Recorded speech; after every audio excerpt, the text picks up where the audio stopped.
Hi again, everyone. I'm Ollie Matthews. This is the Narcissistic Resistance, and this resistance video is sponsored by contribution from Anonymous, and this has audio attached to it. And here's her story. Hi, Ollie. The enclosed audio is from an NPR interview with David Sedaris. That's an author and radio host, I believe. In this clip, he talks about his sister Tiffany. I would like you to listen to the audio and comment. I think there are some narcissistic dynamics at play in this family, but I'm looking forward to hearing your opinion. Just a little background. Earlier in the interview, he talked about his relationship with his mother. According to David, he was his mother's favorite, and she doted on him. This made David's father jealous, and he often took out his anger and resentment on David. Also, the mother enjoyed provoking her husband by doting on David, so she made him into a son husband. Thanks, Ollie. Best wishes, Anonymous. All right, so it's a 10-minute, looks like it's a 10-minute audio clip.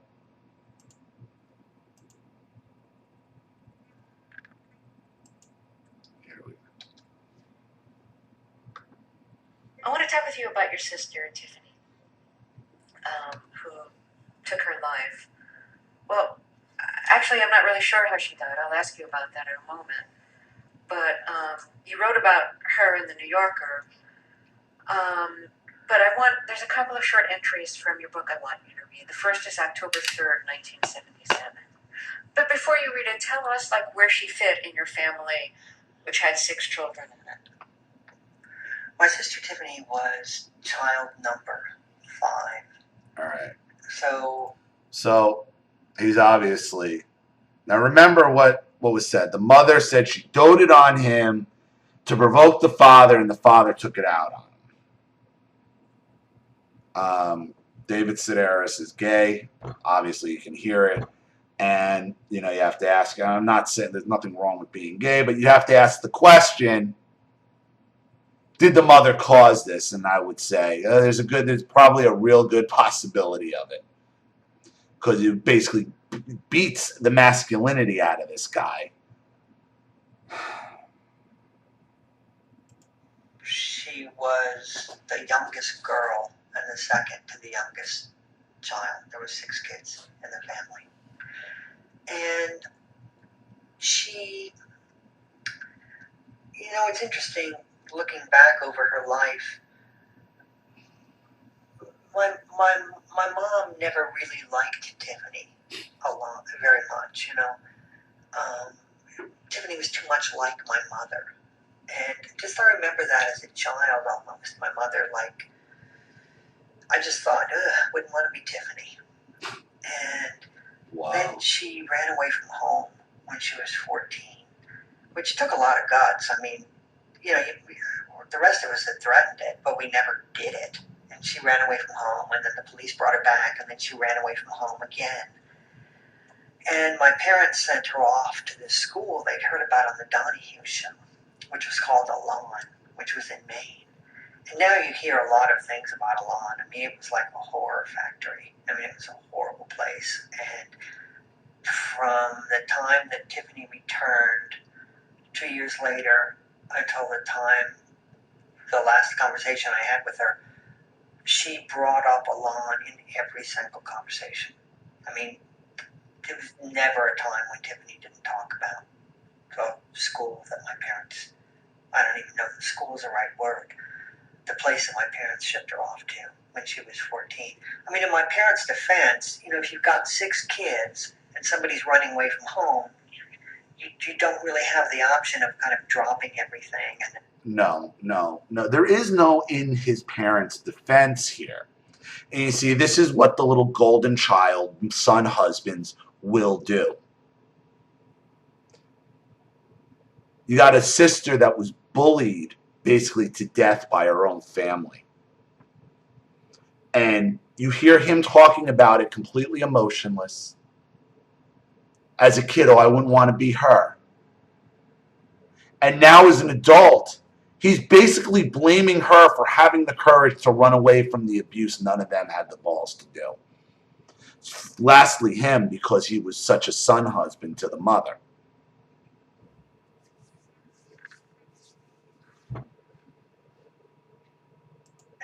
focusing all the attention on this one child, you just get him out of there, you know. Like a dog, like So a pet.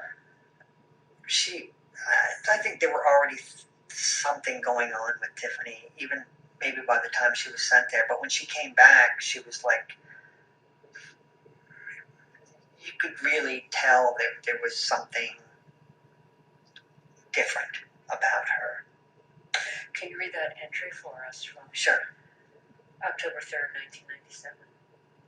October 3rd, 1997, New York. Tiffany called Collect this morning, sobbing and saying that she can't leave the house. It happens every so often. Other days she can leave, but still wakes up crying. I felt bad for her, but can't understand the problem. Isn't there some kind of medication for this? She talks about mom, about the school she went to over 20 years ago, all this stuff from the past, over and over. Do you think that she was having a mental health issue? Well, it was funny because when you talk to Tiffany, there was nothing wrong with her. And then you'd think, well, if there's nothing wrong with you, why can't you leave the house? Right? Let me explain for this spoiled little brat, because that's what this guy is. He's a spoiled little fucking brat. Okay? Who does what the golden child usually does? Gives morsels of acknowledgement to the abused.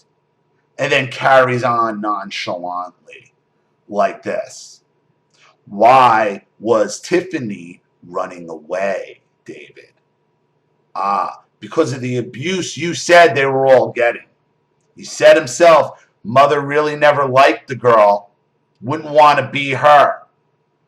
All this girl is looking for in 1997 is validation, for somebody to defend her. Not David, though. He's too busy trying to make a career out of it with jokes. Probably off his dead sister's suicide as well. Why can't you hold down a job?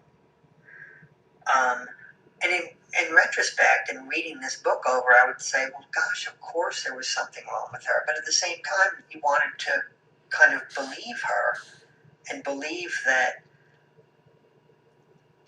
she was fine. But then when you look over things like this, nobody else calls you crying and saying they can't leave the house. I mean, it's not like I had 10 friends that month calling me crying and saying they couldn't leave the house. I mean, that's really outstanding that somebody has that problem. So there's another short paragraph I want you to read from an entry from November 9th, 2000. On Tuesday afternoon, she cried while telling me a story she'd recounted a year before. She cries a lot, and the episodes generally end with a list of things she's doing for herself. I get out of bed in the morning. Could you understand? I get up.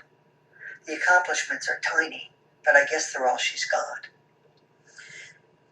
You write about how Tiffany tried to push away the family, maybe because she was so angry about being sent away. And you said that for a year you'd send a letter, I think, like every month, and she wouldn't read them. She asked you to stop. You write that you sent her monthly letters for a year. Then she wrote you and asked you to stop. What did you think your options were in trying to, be there for her when she was kind of pushing you away and also being in such a state of depression and living in a real hellhole, judging from how you've described it?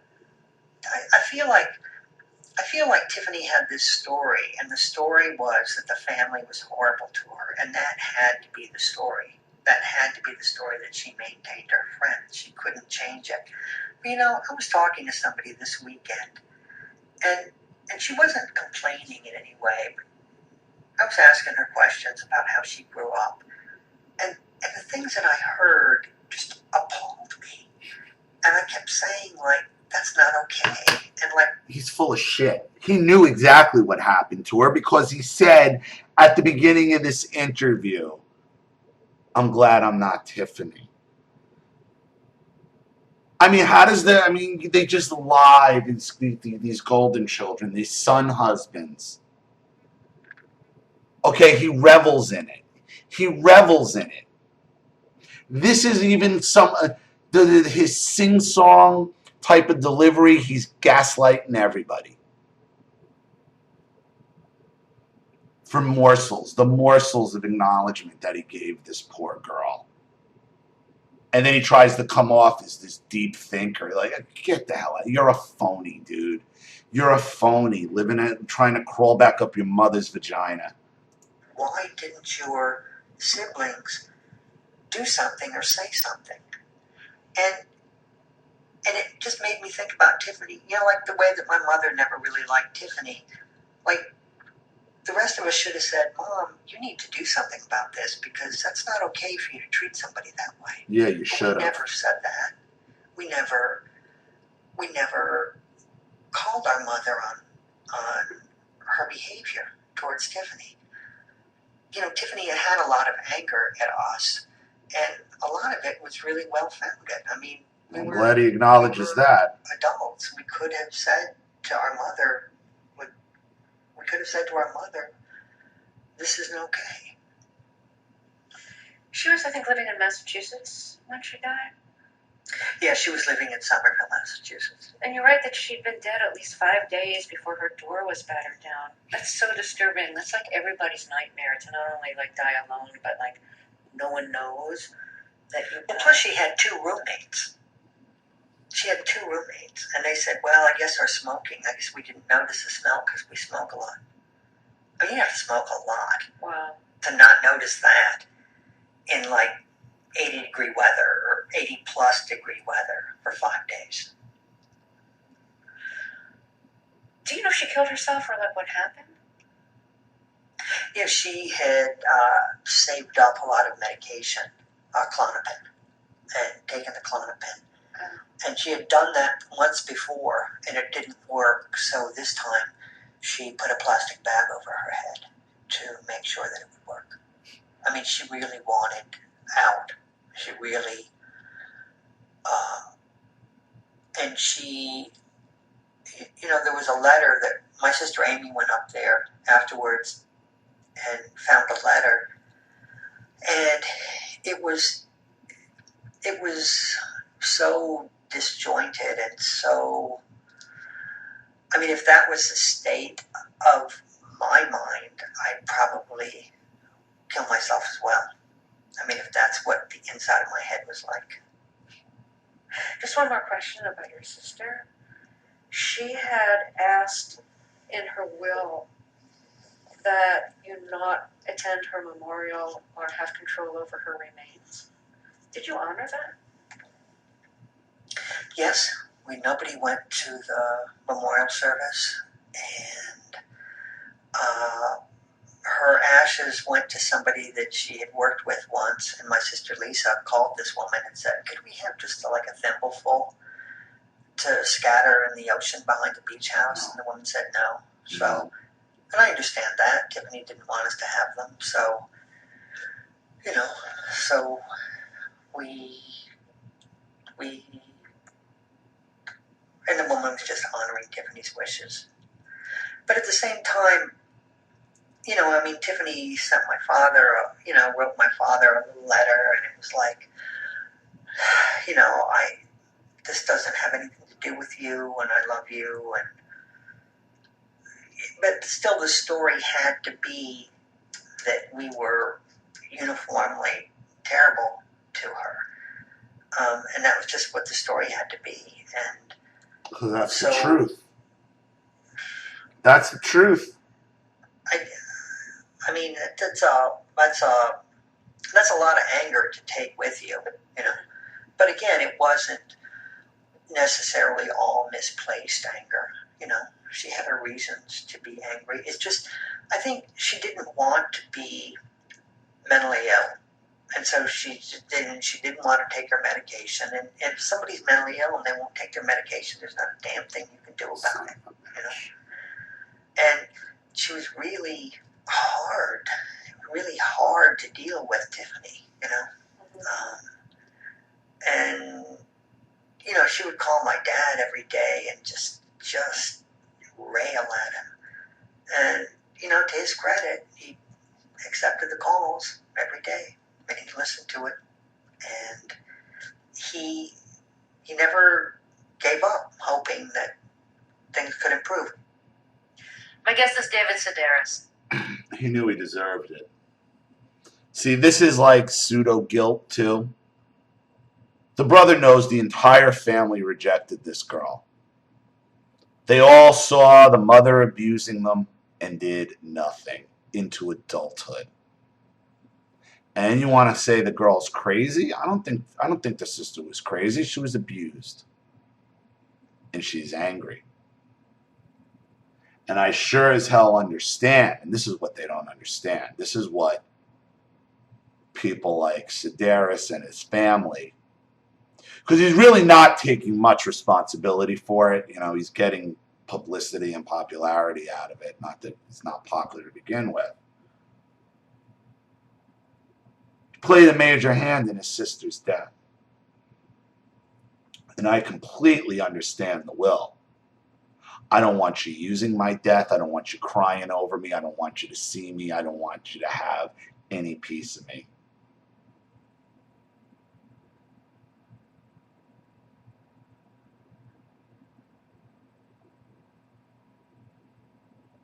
The narcissist makes you want to go off and just die alone.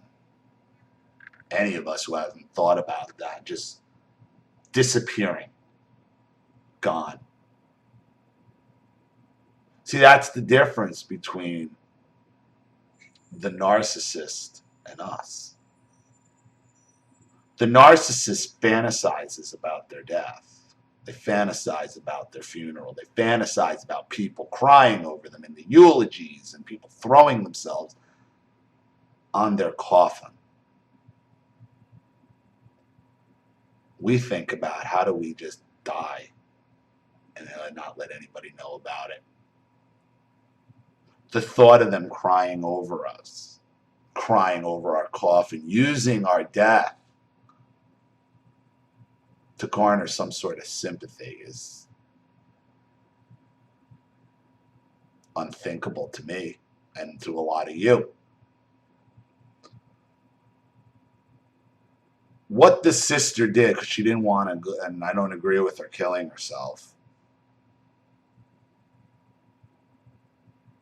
I mean, we all understand being an introvert and just not being able to deal with the abuse from so many different places. And here's the brother fully acknowledging, knowing all about it, starting through childhood and right up through adulthood. Like, what do you think she's running away? We did nothing. We didn't defend her. We didn't try to stop. Nothing. Just glad we're not her. And you're going to call her mentally ill? No, she's abused. She's abused. I know that sister wasn't a narcissist because she had the presence of mind to put in her will, I don't even want you coming to my funeral. She made sure her remains went to somebody that wouldn't give you a thimble full of them. Because that's all the narc wants, just a little bit. And then they feel like they got you.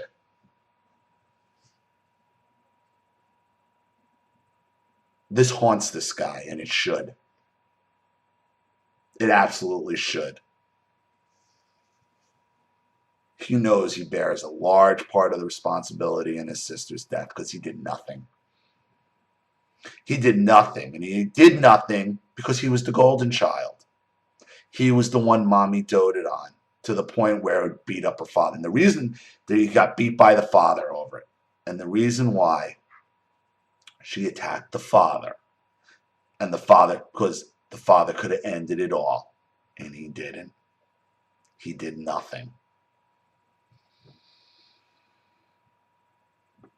The narcissist will make you just want to go off and die alone.